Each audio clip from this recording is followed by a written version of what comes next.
انسان کو اللہ تعالیٰ نے مٹی سے بنایا اور اللہ کی کریشن سے بہتر دنیا کی کوئی کریشن ہو نہیں سکتی. اس کی مثال ہمیں دنیا میں کیا ہمیں کہیں پہ بھی نہیں ملتی. اللہ تعالیٰ از دا بیسٹ کریٹر. کیا آپ کبھی سوچتے ہیں کہ اللہ تعالیٰ نے کتنی خوبصورتی سے یہ دنیا بنائی ہے؟ دیکھا جائے تو ہر چیز میں ایک کہانی ہے. ہر رنگ، ہر ڈیزائن، ہر انسان اور ہر جانور اپنی کہانی کے ساتھ بنائے گئے ہیں. انسان کو بھی اللہ نے مٹی سے بنایا اور ہر ایک انسان اپنے انداز میں ایک ماسٹر پیس ہے. دوپہر کا وقت ہے اور یہ ویڈیو سٹارٹ ہوتی ہے چائے کے کپ سے. مجھے کافی دنوں سے ٹائم نہیں مل رہا تھا ولاگ بنانے کا، تو آج میں نے سوچا کہ میں نے کیونکہ باہر جانا ہے. ڈینمارک کے ایک شہر ہونسٹیڈ میں ہر سال ایک سینڈ اسکلپچر کا فیسٹیول لگتا ہے اور ہر دفعہ اس کی تھیم ڈفرینٹ ہوتی ہے. آج میں نے سوچا میں سینڈ اسکلپچرز دیکھ کر آؤں. اس فیسٹیول میں آپ دیکھیں گے مٹی کے مجسمے یعنی کہ اسکلپچرز، جو دنیا کے بہترین talented artist from all over the world وہ آئے ہیں اس شہر میں اور انہوں نے آ کے یہ مجسمے بنائے ہیں. ان مجسموں کو دیکھ کر آپ کو ان کی کریٹیوٹی اور ان کے ٹیلنٹ پہ بہت حیرانگی ہوگی. بس تھوڑی دیر میں ہونسٹل پہنچنے والی ہوں اور ہونسٹل ڈینمارک کا ایک چھوٹا کوسٹل ٹاؤن ہے. اس شہر میں آپ کو سمندر کا سکون اور لوکل کلچر دونوں محسوس ہوتے ہیں. میں جب جا رہی تھی اس جگہ کی طرف جہاں مٹی صرف زمین کا حصہ نہیں بلکہ ایک کہانی بن جاتی ہے، حیران کن بات یہ تھی کہ یہ اسکلپچرز جو آپ تھوڑی دیر میں دیکھنے والے ہیں سب مٹی کے بنے ہوئے ہیں. سمپل سی سینڈ جو اکثر ہمارے لیے کھیلنے کی چیز ہوتی ہے یا پھر پیروں کے نیچے بکھر جاتی ہے، یہاں پہ ایک نئی زندگی پا لیتی ہے. آپ سوچئے کہ ایک ذرہ مٹی کا کتنی کہانیاں اپنے اندر چھپائے بیٹھا ہے. اللہ نے ہمیں بھی اس مٹی سے بنایا اور پھر انسان نے اسی مٹی کو اپنی امیجنیشن کے ساتھ کہانی میں بدل دی ہے. Isn't that fascinating؟ اور سب سے زیادہ دلچسپ بات یہ ہے کہ ہر اسکلپچر کی ایک سٹوری ہے. کچھ کہانیاں ہمیں ہنساتی ہیں، کچھ سوچنے پر مجبور کرتی ہیں اور کچھ ایسی ہوتی ہیں جو ہماری روح کو چھو جاتی ہیں.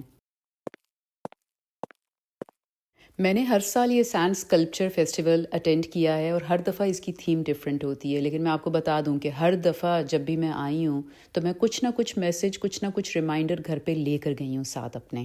تھوڑی دیر میں you will see stories carved in sand, stories that don't speak words but they speak with forms. کہانیاں جو ہمیشہ کے لیے مٹی میں تو نہیں لکھی جا سکتی، لیکن جب تک یہ اسکلپچرز کھڑے ہیں یہ کہانیاں ہم سے بات کرتی رہتی ہیں. اور کہانی کی خوبصورت چیز یہ ہوتی ہے کہ وہ چاہے کتنی بھی پرانی کیوں نہ ہو، اگر اس میں ایک ریمائنڈر ہے، اگر اس میں ایک لیسن ہے تو وہ ہمیشہ نئی لگتی ہے. یہ اسکلپچرز بھی آپ کو کچھ سکھائیں گے، کچھ یاد دلائیں گے اور شاید آپ کے اندر کوئی ایک ریمائنڈر کو جگائیں گے. Life is also like a send isn't it? جتنا ٹائٹ اس کو پکڑنے کی کوشش کرتے ہیں مٹی انگلیوں کے درمیان سے پھسل کر نکل جاتی ہے، لیکن جب انسان اسی سینڈ کو شیپ دیتا ہے تو وہ ایک تصویر بن جاتی ہے، کہانی بن جاتی ہے. بالکل ایسے ہی ہماری زندگی ہے، اگر ہم اسے شیپ دیں تو وہ ایک میننگ پا لیتی ہے. So stay with me. آگے چل کر ہم مٹی کی ان کہانیوں کو دیکھیں گے جو صرف اسکلپچرز نہیں ہیں بلکہ ایک ریفلیکشن ہے ہماری زندگی کا، ہماری سوسائٹی کا اور انسان کے اندر کی کریٹیوٹی کا. اینڈ ٹرسٹ می، ہر ایک کہانی is worth watching and listening. جب میں ان اسکلپچرز کو دیکھ رہی تھی تو مجھے لگا کہ مٹی صرف یہاں تک محدود نہیں ہے، مٹی پوری دنیا میں ہے. کھیتوں کی مٹی سے فصل اگتی ہے، ہماری روٹی، ہماری سبزی، ہمارا فروٹ، سب کچھ اسی سے نکلتا ہے. اور اللہ تعالیٰ نے قرآن میں فرمایا ہے کہ میں نے انسان کو مٹی سے بنایا اور پھر اسی انسان کو میں واپس مٹی میں لے جاؤں گا. تو سوچنے کی بات ہے جو مٹی ہمارے قدموں سے چپک کر ہمیں دھول لگتی ہے، وہی مٹی اصل میں ہماری روحانی پہچان ہے. ڈیزرٹ کی مٹی ہواؤں کے ساتھ چلتی ہے اور سمندر کے کنارے کی مٹی لہروں سے ملتی ہے، یہاں تک کہ ہمارے گھر کی دیواروں میں بھی ریت اور مٹی شامل ہوتی ہے. It's amazing how the same sand can give life and take life. یہی سینڈ، یہی مٹی جب زمین میں ہوتی ہے تو فصلیں اگا دیتی ہے، اور یہی مٹی جب مجسموں میں ہوتی ہے تو وہ ایک آرٹ بن جاتی ہے، اور یہی مٹی جب قبر میں ہوتی ہے تو ہماری آخری منزل بن جاتی ہے. کیا یہ اللہ کی قدرت کا نظام نہیں؟ ون سنگل ایلیمنٹ، ایک چیز، سینڈ، مٹی، از ایوری ویئر، ہر جگہ ہے، in every form of life and death. اور ہماری آنکھوں کے سامنے ہر روز ہوتے ہوئے بھی ہم اکثر اس کہانی کو بھول جاتے ہیں کہ ہم مٹی سے بنائے گئے تھے اور ہم نے واپس مٹی میں جانا ہے. From dust we come and to dust we shall return. یہ جو بندر کا مجسمہ آپ دیکھ رہے ہیں اس کا ٹائٹل ہے can you keep the balance. یہ صرف فزیکل بیلنس کی بات نہیں کر رہا بلکہ زندگی کے بیلنس کی بات کر رہا ہے. مثلاً کام और पर्सनल लाइफ के बैलेंस की बात कर रहा है, रिस्क और सेफ्टी के बैलेंस की बात कर रहा है। सर्कस का ये बैलेंसिंग एक्ट हमें सिखाता है कि हमने अपने ज़िंदगी के मामलात में भी बैलेंस रखना है। ये स्कल्पचर्स बनाए जाते हैं मई में और इनका सीज़न होता है मई से अक्टूबर तक, और मई से अक्टूबर तक ये आउटडोर रहते हैं। अगला स्कल्पचर जो आप देखेंगे उसका नाम है द योगा डॉग। डॉग्स हमेशा ज़मीन से जुड़े हुए क्रिएचर्स होते हैं, ग्राउंडेड, लॉयल एंड कनेक्टेड। और योगा क्या सिखाता है? बैलेंस, स्टिलनेस और अपने अंदर का सुकून। मिट्टी का ये डॉग कह रहा है कि take a deep breath, life के स्ट्रेस को थोड़ी देर के लिए साइड पर रखें और याद रखें कि हम सब मिट्टी से बने हैं, so we should be grounded and humble. ये जो दो जानवरों का मुजस्मा आप देख रहे हैं, ये दोस्ती का मैसेज देता है। कभी कभी सिर्फ एक मासूम हंसी या एक अच्छी छोटी दोस्ती भी आपको ग्रैंड लगती है। कभी कभी दोस्त के साथ बैठना भी बहुत ख़ास होता है। अभी थोड़ी देर में जो मुजस्मा आप देखेंगे वो मेरा फेवरेट मुजस्मा है, ये वाला। ये एक वॉशिंग मशीन है। इस मुजस्मे का नाम है the world is on a boil wash. ये एक वॉशिंग मशीन है जिसके अंदर कुछ अमीर लोग हैं जिन्होंने सूट्स पहने हुए। आपको रॉकेट नजर आएंगे, आपको गाड़ियाँ, पैसे और कुछ मुल्कों के झंडे नजर आएंगे। सूट्स पहने हुए लोग पावर और पॉलिटिक्स को रिप्रेजेंट कर रहे हैं, जो असल में सिस्टम को चला रहे हैं। पैसे और गाड़ियाँ लालच को रिप्रेजेंट कर रहे हैं और झंडे नेशनलिज्म और पावर स्ट्रगल को प्रेजेंट कर रहे हैं। फिर हमें ये सोचने पर मजबूर करता है कि हम अपनी ज़िंदगी में किस चीज़ को सबसे ज़्यादा अहमियत दे रहे हैं, क्या पैसा, स्टेटस या फिर कुछ और। वॉशिंग मशीन के बाहर ये बैठी बिल्ली एक ऑब्जर्वर है जो हमारी दुनिया को देख रही है। ये हमें याद दिलाती है कि हमारे हर एक्शन का असर ना सिर्फ हम पर होता है बल्कि हमारे एनवायरनमेंट और दूसरों पर भी पड़ता है। ये बिल्ली बहुत पावरफुल है। बिल्ली अक्सर बेपरवाही का सिंबल होती है, यानी एक तरह से दुनिया की तमाशाई है जो देखती है चीज़ें लेकिन पार्टिसिपेट नहीं करती। ये हमें ये सवाल करने पर मजबूर करती है, क्या हम भी सिर्फ तमाशाई हैं, सिर्फ देखते हैं कि इस दुनिया में क्या क्या गलत हो रहा है लेकिन हम कुछ करते नहीं। ये मुजस्मा हमें ये मैसेज देता है कि दुनिया एक बॉइलिंग पॉइंट पर है जहाँ पर करप्शन, लालच और ताकत इतनी इंटेंस हो गई है कि इसके बगैर दुनिया में और कुछ बाकी नहीं रहा। अभी जो स्कल्पचर आप देखेंगे उसकी स्टोरी ये है कि यूनिफॉर्म और हैट्स में परफॉर्मर्स अपने म्यूजिकल इंस्ट्रूमेंट्स बजा रहे हैं, लेकिन उन्हीं में से एक परफॉर्मर नीचे गिर गया है। वो ज़मीन पर पड़ा है, शायद दर्द में है, शायद थकन से गिर गया है, लेकिन बाकी सब अपना म्यूज़िक बजाते रहते हैं। ये सीन हमें एक गहरा पैगाम देता है कि ज़िंदगी भी कुछ शायद इसी तरह से है।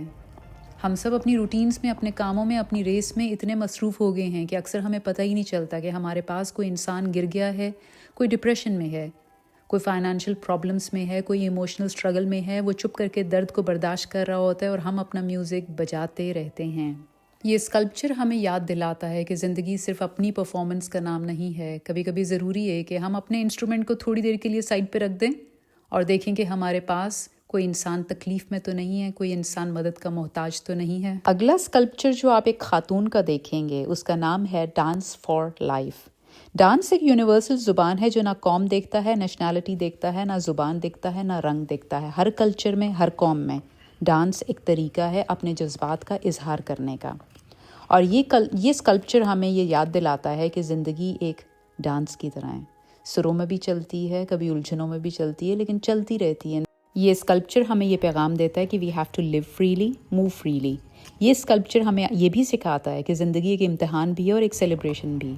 तो शायद ये सैंड स्कल्पचर कह रहा है कि ज़िंदगी को सिर्फ सर्वाइव करने के लिए ना जिएं, dance through it.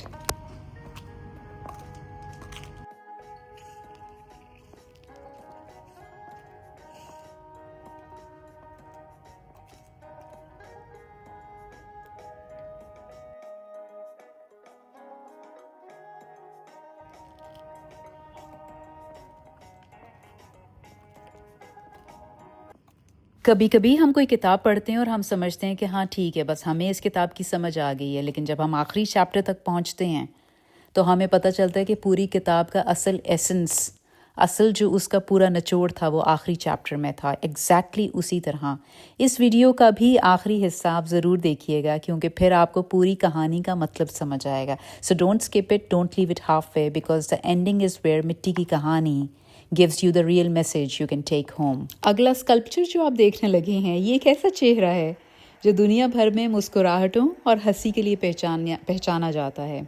Charlie Chaplin, एक ऐसा नाम जो हंसी के ज़रिए इंसानों को दुख भुला देता है। वो बिना ज़्यादा लफ्ज़ों के सिर्फ अपनी एक्टिंग से दुनिया का दिल जीत लेता है। ये स्कल्पचर हमें ये पैगाम देता है कि life is not always about perfection. Charlie Chaplin ने खुद कहा था कि a day without laughter is a day wasted. ये स्कल्पचर हमें बताता है कि ज़िंदगी की असली स्ट्रेंथ सिर्फ रूप, रंग, पैसे या शोहरत में नहीं है, बल्कि उस मुस्कुराहट में है जो आप दूसरों के चेहरों पे लेकर आते हैं। जब कहते हैं कि अल्लाह ताला ने हमें मिट्टी से बनाया, तो मैं ये सोच रही थी यहाँ पे चलते वक्त कि मेरा स्किन कलर भी इस मिट्टी जैसा है। ये स्कल्पचर्स यहाँ पर सिर्फ कुछ दिनों के लिए और फिर मिट्टी में मिल जाएंगे, बिल्कुल हमारी ज़िंदगी की तरह। हमारी लाइफ भी टेम्पररी है, लेकिन जितनी भी हमारी लाइफ है और जो भी कहानी हम लिख रहे हैं, जो भी काम हम करते हैं, जो हमारे अमाल हैं, जैसी भी कहानी, जैसी स्टोरी हम क्रिएट कर रहे हैं, वो हमेशा याद रहेगी। इसलिए हमें चाहिए कि हम अपनी ज़िंदगी के अंदर जो भी काम करें, जैसे भी फैसले लें, ये याद रखें कि हर चीज़ लिखी जा रही है। ये मिट्टी के मुजस्समे इमेजिनेशन का कैनवस है। हर ज़र्रा मिट्टी का एक स्टोरी सुनाता है। जैसे अल्लाह ताला ने हमें मिट्टी से बनाया, वैसे इंसान ने ये कहानियाँ क्रिएट की हैं मिट्टी से। और इन मुजस्समों की टाइनीस्ट डिटेल्स देखकर लगता है कि जिन आर्टिस्ट ने इनको बनाया, उनका पेशेंस, उनका विजन, उनका स्किल इतना स्ट्रॉन्ग था कि उन्होंने एक स्कल्पचर से एक कहानी क्रिएट की है। अब मैं यहाँ अंदर आ गई हूँ। यहाँ एक बहुत इंटरेस्टिंग एक्टिविटी है। देखा जाए तो मैं यहाँ कुछ भी लिख सकती थी, लेकिन मैंने लिखा वही जो मेरे दिल में सबसे ज़्यादा खटक रहा था, जिसकी तकलीफ़ मेरे दिल में सबसे ज़्यादा थी, और वो है free Palestine. It's a feeling, it's a hope, it's a दुआ। ये एक तरीका था to share my wish for justice and peace. ए अल्लाह, जहाँ जहाँ मासूम खून बहता है, वहाँ तू अपना इंसाफ नाजिल फरमा। आमीन।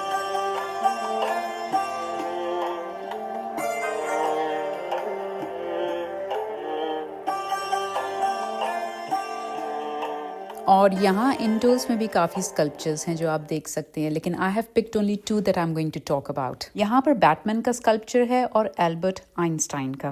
बैटमैन का स्कल्पचर यहाँ पे ये रिप्रेजेंट करता है कि हर इंसान के अंदर एक हीरो छुपा होता है, सिर्फ उसे ढूंढने की ज़रूरत होती है।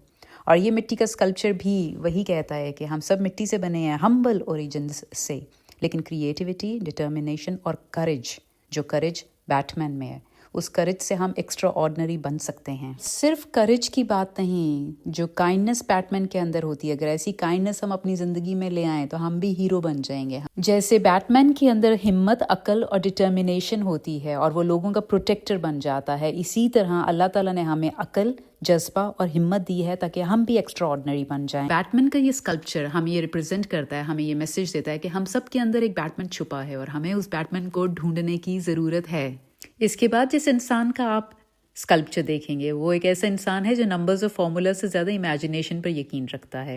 एल्बर्ट आइंस्टाइन का ये स्कल्पचर हमें ये मैसेज देता है कि हर चेहरा, हर अकल एक वक्त के बाद मिट्टी में लौट जाता है, लेकिन उसके आइडियाज़, उसकी सोच, उसके डीड्स, उसके आमाल, उसकी लेगेसी हमेशा जिंदा रहती है। यही वजह है कि एल्बर्ट आइंस्टाइन का चेहरा पूरी दुनिया के लिए साइंस और इल्म की निशानी है। एल्बर्ट आइंस्टाइन ने एक बहुत अच्छी बात की थी। उसने कहा था कि imagination is more important then knowledge, कि सिर्फ किताबी इल्म ही काफ़ी नहीं, बल्कि सोचने की आज़ादी, क्रिएटिविटी और क्यूरोसिटी भी बहुत ज़रूरी है। एल्बर्ट आइंस्टाइन को सिर्फ उनकी इक्वेशंस की वजह से नहीं याद किया जाता, बल्कि उनकी सोच की वजह से याद किया जाता है। इसलिए ये स्कल्पचर हमें ये मैसेज देता है कि अगर हम भी अपनी ज़िंदगी में अच्छी सोच, बेहतरीन अखलाक और इंसानियत को याद रखें तो शायद हमें भी याद रखा जाए। और वैसे भी इंसान, हम मिट्टी से बने हैं और हमने मिट्टी में लौट जाना है, लेकिन ये जो बीच का वक्त है, यही हमारी कहानी है। जब मैं यहाँ से वापस जा रही थी तो एक बात बार बार मेरे जहन में आ रही थी। ये स्कल्पचर्स मिट्टी से बने हैं, कुछ दिन खड़े रहेंगे, फिर मिट्टी में मिल जाएंगे, बिल्कुल वैसे ही जैसे हम एक दिन मिट्टी में लौट जाएंगे। लेकिन फ़र्क ये है कि इन स्कल्पचर्स ने अपनी कहानी छोड़ दी है। हर स्कल्पचर्स के पीछे एक आर्टिस्ट की सोच है, एक जज्बा है, एक छोटी सी कहानी है जो लोग याद रखते हैं। हमारी ज़िंदगी भी एक स्कल्पचर की तरह है, एक स्टोरी जो हम रोज़ लिख रहे हैं, अपने लफ्ज़ों से, अपने अखलाक से, अपनी चॉइसेस से, अपने रवैयों से, अपने फ़ैसलों से, अपने डिसीजंस से। एक दिन हम भी नहीं रहेंगे, लेकिन जो कहानी हमने लिखी होगी वो लोगों के दिलों में ज़िंदा रहेगी। तो सोचने की बात है कि हम कौन सी कहानी लिख रहे हैं, हम कैसी स्टोरी बना रहे हैं। अ स्टोरी ऑफ काइंडनेस, सच्चाई की कहानी लिख रहे हैं, इंसानियत की कहानी लिख रहे हैं, या हम एक ऐसी स्टोरी लिख रहे हैं जो हमारे साथ हमारी कहानी भी मिट्टी हो जाएगी। Our life is writing a story, so let's make a good story. A story worth remembering, worth sharing and worth living. Life के सफ़र में हम सब स्कल्पचर्स की तरह हैं, बन रहे हैं, बिखर रहे हैं और फिर दोबारा जुड़ जाते हैं. लेकिन जो चीज़ सबसे ज़्यादा मैटर करती है वो ये है कि हम अपनी ज़िंदगी की रोशनी कहाँ पे डाल रहे हैं. मिट्टी हमेशा मिट्टी रहेगी, चाहे वो खेतों में हो, समंदर पे हो, किनारों पे हो या फिर स्कल्पचर्स में. लेकिन इंसान, अल्लाह का बंदा, उस मिट्टी को रूह और कहानी देता है. और यही हमारी ज़िम्मेदारी है कि हम अपनी रूह और अपनी कहानी को बेहतरीन बनाएं. जब कोई इंसान चला जाता है इस दुनिया से, लोग उसकी सूरत, उसकी शक्ल या उसके घर को याद नहीं रखते. लोग याद रखते हैं उसकी बातें, उसका बर्ताव और वो असर जो उसने दूसरों के दिलों पर छोड़ा. That is the real legacy. आज यहाँ के स्कल्पचर्स मुझे ये सिखाते हैं कि मिट्टी से बना हर नक्श टेम्पररी है, इंसान भी टेम्पररी है. मगर एक अच्छी कहानी, एक अच्छा अमल, एक अच्छी मुस्कुराहट, ये चीज़ें हमेशा के लिए दिलों में बस जाती हैं. इसलिए अगर हम कहते हैं कि हमारी लाइफ एक स्टोरी है, एक कहानी है, तो चलिए एक ऐसी स्टोरी लिखते हैं जो ख़त्म ना हो. एक ऐसी कहानी जो मिट्टी के बिखरने के बाद, हमारे जाने के बाद भी लोगों के दिलों में याद रहे, एक दुआ की तरह. आपके देखने का बहुत शुक्रिया. जज़ाकल्लाह.